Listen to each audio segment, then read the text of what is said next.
Bonjour les citizens, pour ceux qui nous suivent pour la première fois, Citoyen 224 est une page qui fait la promotion de l'entrepreneuriat et de la citoyenneté en Afrique en général et en Guinée en particulier. Aujourd'hui, on a un invité spécial qu'on va vous introduire tout à l'heure qui s'appelle Babadem, qui est coach en développement personnel et professionnel. Restez branchés pour en savoir plus sur lui. À tout à l'heure.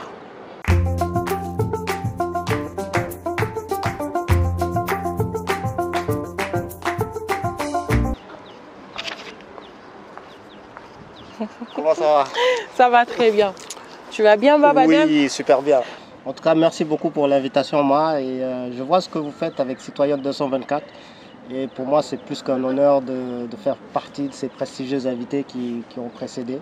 Et du fond du cœur, merci en tout cas. Merci. De rien, c'est normal. Et justement, c'est l'occasion pour toi de te présenter aux abonnés parce que nous, on te connaît déjà. Beaucoup de gens te connaissent. En dire plus sur toi, sur ton parcours, sur les émissions dans lesquelles tu interviens avant qu'on entame le vif du sujet. Ah oui, tout à fait. Alors, je suis Babadem, coach en développement personnel et je fais de la formation en développement professionnel.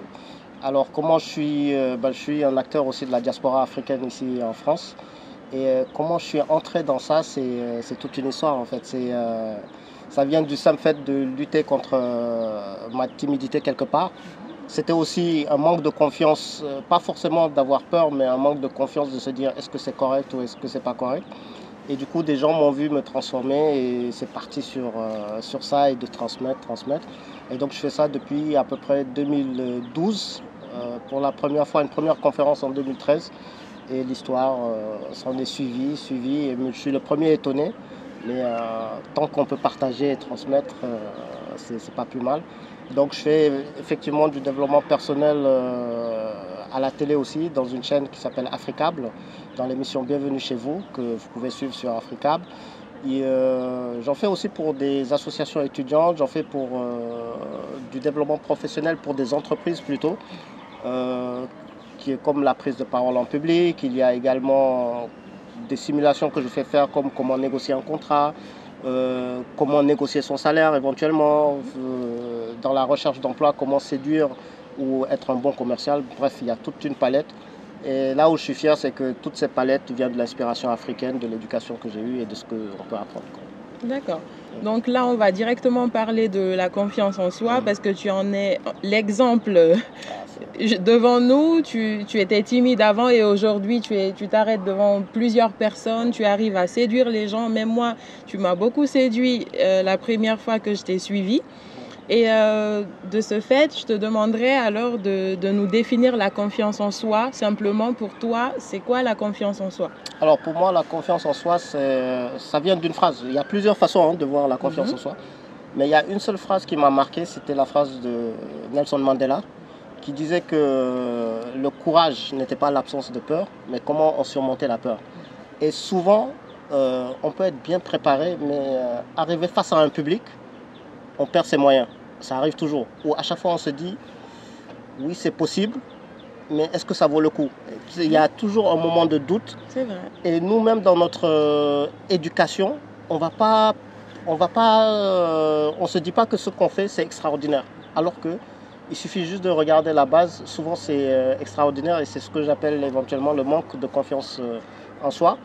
Et souvent, lorsque vous passez une étape, en tout cas, lorsque vous faites, là, vous vous rendez compte que finalement, c'était rien en fait. Oui. Donc, pour moi, la confiance en soi, moi, là où je la prends, c'est surtout dominer ses peurs, le faire, et après, advienne que pourra, on assume derrière. Au moins, on a essayé. On a essayé. Moi, c'est surtout ça. C'est même si vous avez peur, on a toujours le trac.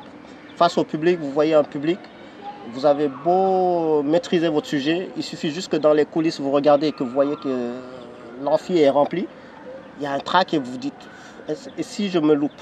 Et il y a souvent ça qui arrive, est-ce qu'ils vont m'écouter?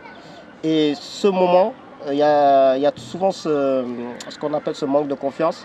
Et après, il y a des petites techniques. Moi, j'utilise les petites techniques, les petites phrases africaines que j'ai l'habitude de dire, c'est l'homme qui a peur, sinon il n'y a rien, par exemple. Ça, c'est très cash. Ce sont des petits mots.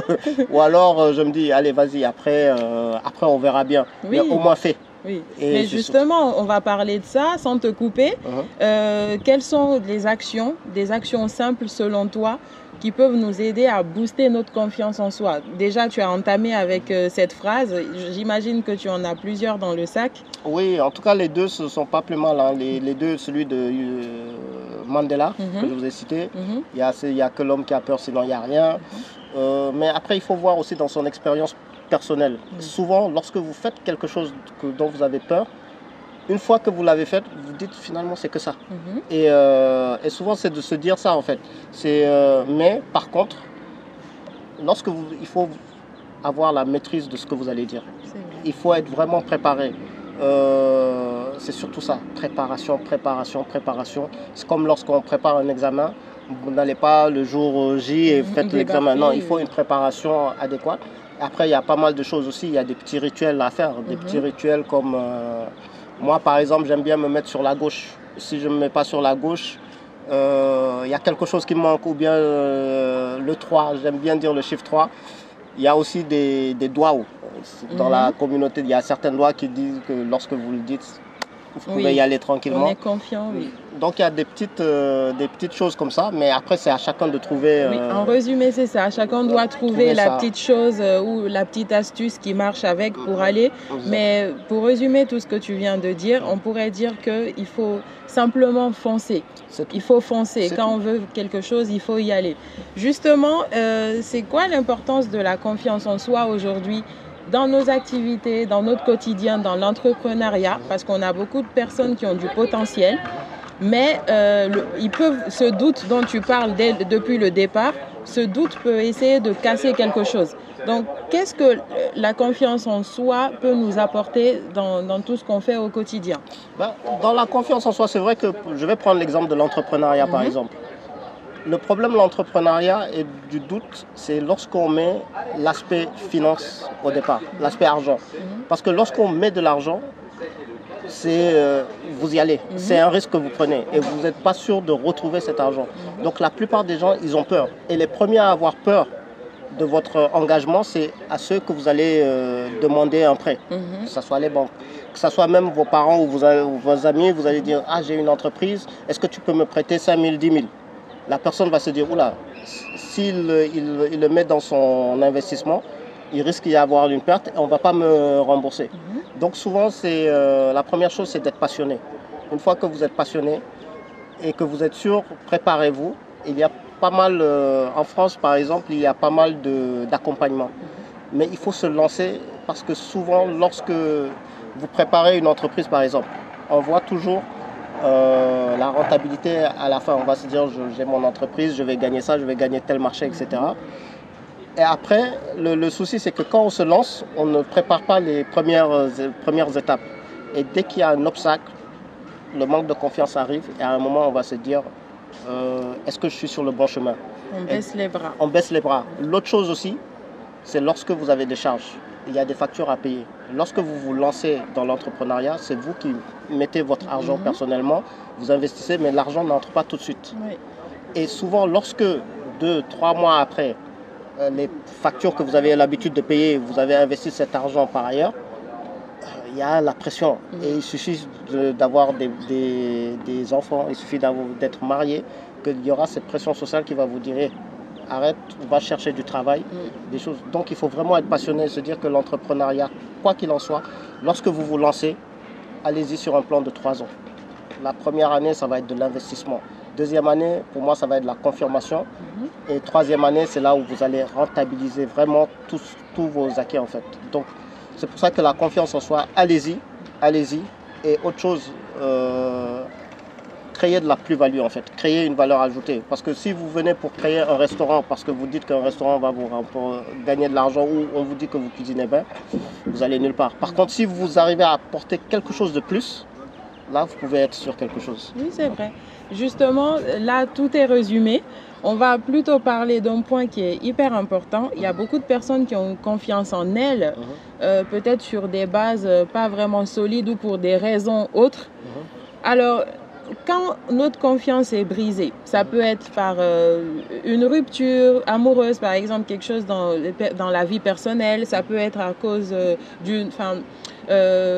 simplement parce qu'on nous a licenciés ou parce qu'il y a eu quelque chose qui est arrivé dans notre vie, notre confiance, elle est brisée. Comment se relever quand on est face à ce genre d'événements qu'on n'a pas forcément préparé ou qu'on ne prévoyait pas à l'avance? Il y a deux façons de voir cette chose. La pire des choses, c'est de se relever par réaction, par vengeance. Par exemple, lorsque on est en couple et qu'il y a eu une cassure, par exemple, il y a des personnes qui, à un moment, il y a toujours un moment de deuil.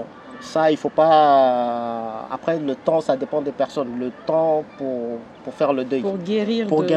Donc, en tout cas, il ne faut pas... parce que la plupart des gens, lorsqu'il y a quelque chose qui vous arrive, que ce soit une rupture, que ce soit un licenciement, vous êtes dans une période de dépression, on va dire. Et des gens vont venir vous voir, vos soutiens, vos amis, allez, c'est rien, tu vas retrouver quelque chose, ou bien oublie cette personne, pense à autre chose.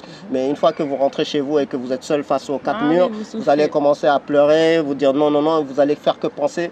Et la pire des choses, c'est que lorsque vous êtes sur les réseaux sociaux et que vous allez commencer à regarder sur son Facebook qu'est-ce qu'il est en train de faire. Donc vous allez tellement penser à ça que vous allez avoir un esprit de revanche. Et souvent, ce n'est jamais bon d'avoir cet esprit de revanche. Mais la seule chose que je dis aux gens pour se relever, quoi qu'il en soit, c'est qu'il faut prendre la vie comme un tout. La mort existe. Des déceptions vont arriver. Des accidents vont arriver. Des maladies. Des maladies vont arriver, ça fait partie de la vie. Maintenant, la question est de savoir qu'est-ce que vous faites de ça en fait. Et surtout, chacun a une vie. Chacun. Et comme je dis, on est là que de passage.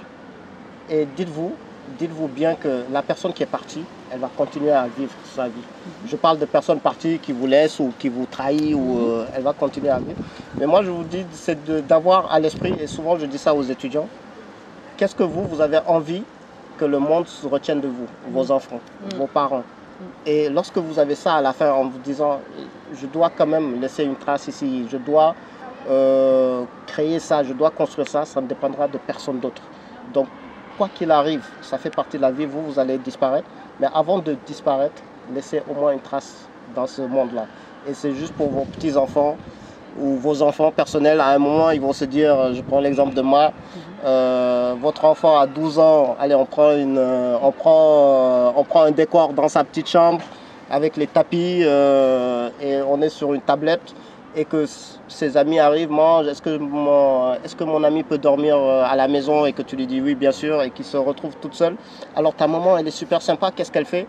Il suffit qu'elle se mette sur YouTube, elle regarde l'émission Citoyenne 224, tiens voilà c'est ma mère, il y a une fierté, et toi tu seras fier, au moins tu auras laissé une trace. Et souvent c'est ça en fait, on va disparaître, donc ne comptez sur personne d'autre pour faire votre vie, faites-la et vous verrez. Et comme on dit, les chocs, les déceptions, ça arrivera. Même si vous êtes au sommet en ce moment, ça va arriver. L'essentiel, c'est de se dire comment je me relève. Et l'essentiel, c'est de se dire, ok, c'est une étape, mais qu'est-ce que je fais avec? Et il y a deux solutions dans qu'est-ce que je fais avec. C'est soit vous restez dans le côté négatif, et personne ne va vous relever. Soit vous vous dites, ok, c'est arrivé, j'encaisse, mais je fais quoi? Et j'avance. Et je pense qu'avec ça, votre confiance ne sera jamais mise à l'épreuve en fait. Ouais. Donc en résumé, il faut faire face à la vie, à son côté positif, à son côté négatif. Et il faut se mettre en tête qu'on ne peut pas éviter ça. Absolument. Donc ce qui compte, c'est l'attitude qu'on a une fois que l'on a des événements qui nous brisent. Et ce qui est plus important par-dessus tout, c'est comment se relever. C'est ça, comment se relever. Même les critiques, vous dites une chose dans le positif, il y aura du négatif. Dans le négatif, il y aura du positif. Et la vie, c'est un tout. Donc à partir de là, vous faites quelque chose, on va vous critiquer. Si vous vous focalisez sur la critique, vous arrêtez, c'est pas la peine. Qu'est-ce qu'on fait de ça et comment surmonter ça? Pour moi, c'est ça. Et la confiance en soi, pour revenir à la confiance en soi, c'est pour ça que cette phrase de Mandela est très importante pour moi. C'est pas l'absence de peur, mais comment vous surmontez cette peur. Et souvent, c'était ça. Je ne savais pas nager à un moment. On m'a plongé dans l'eau comme ça. Je suis resté longtemps en dessous. Les gens m'ont dit, mais il suffisait juste de bouger les pieds. Mais j'avais pas ce... Et après ça, je me suis dit, ok, si ce n'est que ça, j'affronte ma peur et je suis reparti plonger. Et effectivement, j'ai fait ça et du coup, ma confiance est revenue. Donc, surmontez vos peurs. Faites avec les circonstances. Ne vous énervez pas parce que quelque chose vous est arrivé. Mais faites et prenez compte des choses et puis vous avancez. Et ce qui est bien dans le développement personnel, les gens, il faut confondre. Pour moi, ce n'est pas vraiment une matière dans le développement personnel. Souvent, on peut être inspiré de ce que moi je peux raconter ou d'autres peuvent raconter. Mais au final, personnel, c'est ce que vous... Notre propre vie, nos propres expériences. Voilà, c'est ça. Moi, pour moi, le développement personnel, c'est ça. Si tu fais quelque chose qui te permet d'être plus à l'aise ou avoir un épanouissement personnel ou une organisation personnelle de se dire je fais ça comme ça, je range ça comme ça parce que ça me va. Moi, pour moi, c'est du développement personnel et tout le monde en fait. Au quotidien, on peut tous le faire. Donc, et surtout, je fais effectivement du coaching. Je suis le premier étonné à le faire, mais c'est toujours du partage. Si je dis à la personne, il faut se réveiller par exemple à 5 h du matin, parce qu'à 5 h du matin, on ne va pas te déranger pour que tu puisses écrire et après faire du sport. Mais ce n'est pas de te dire fais-le. Moi, ça peut me convenir, mais peut-être des gens ne sont pas du matin. Donc peut-être cette personne va se dire, ah ok, c'est pas mal. Je prends acte, mais moi je vais peut-être le faire le soir. Ou je vais peut-être prendre cette partie. Et c'est ça le développement personnel. C'est pas, je vous dis faites ça, ça, ça et que vous l'appliquez. Mais c'est de se dire, ok, je peux m'inspirer de ça. Peut-être que ça va marcher, peut-être que ça va pas marcher. Mais au final, c'est ce que vous faites. Et c'est pour ça que je dis souvent aux gens, appropriez-vous des choses. Inventez même le développement économique de l'Afrique. J'aurais souhaité que des théories africaines soient faites par des économistes africains. Bien sûr. Qu'on regarde car ça vient de nos réalités. C'est ça. Pour moi, l'agriculture, le développement agricole, les meilleurs spécialistes et les meilleurs experts, ce sont nos propres paysans. Mais on ne va pas les voir. Et pourtant, c'est eux qui peuvent faire les choses. Donc c'est pour ça, appropriez-vous des choses, créez, inventez. Personne ne sera là pour vous dire vous n'avez pas le droit. C'est surtout ça, quoi. Donc sur ces précieux conseils, on va mettre fin à cette enrichissante émission. Vraiment, merci beaucoup Babadem. On dit au revoir aux invités et on espère, aux abonnés du moins, on espère te retrouver très bientôt pour un autre thème. Inch'Allah. Parce que ça va servir à tout le monde et surtout, le but c'est que ça inspire des gens. Que des gens après avoir vu cette vidéo, ils se réveillent demain et qui se disent, bon voilà, je vais prendre ma vie en main, cette vidéo m'a parlé, je vais faire quelque chose de nouveau.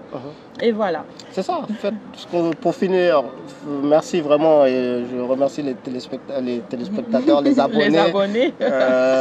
Mais surtout, le conseil, faites. Je ne vous dis pas que vous allez réussir, mais faites.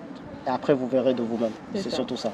En tout cas, merci beaucoup. Franchement, c'était un plaisir d'être là. Merci aussi. Merci.